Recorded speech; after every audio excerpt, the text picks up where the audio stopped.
The APAC region, you look at your WeChats, Shopee, Grab, all of them have proven the ability to first conquer a single vertical and then expand multiple products, tapping onto the same user base. Through sitting in this region, you really get to see how consumers behave and are willing to interact with such super apps, which is, I think, vastly different from the US and Europe.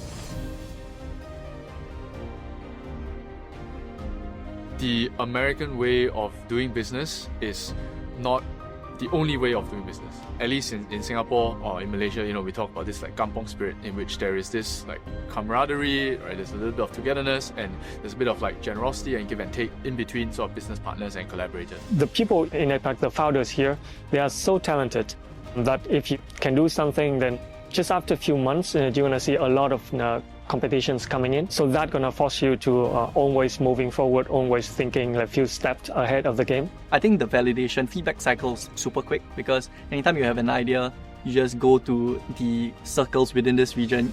You can start validating your ideas super quickly without having to take a 15-hour flight to the US. One of crypto's largest innovations is like the internet capital markets, where anyone, anywhere can just raise money from a global audience.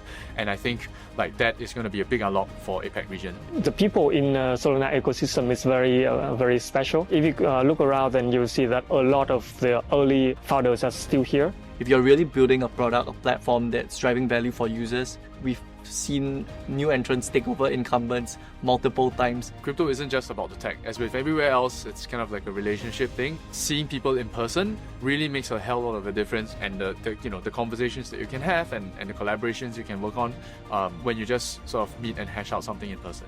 If you're a young founder considering to come for the Apex Singapore Summit, do come. There are literally a few hundred investors, builders here that you can speak to. Make one short trip and it will be a super fruitful trip.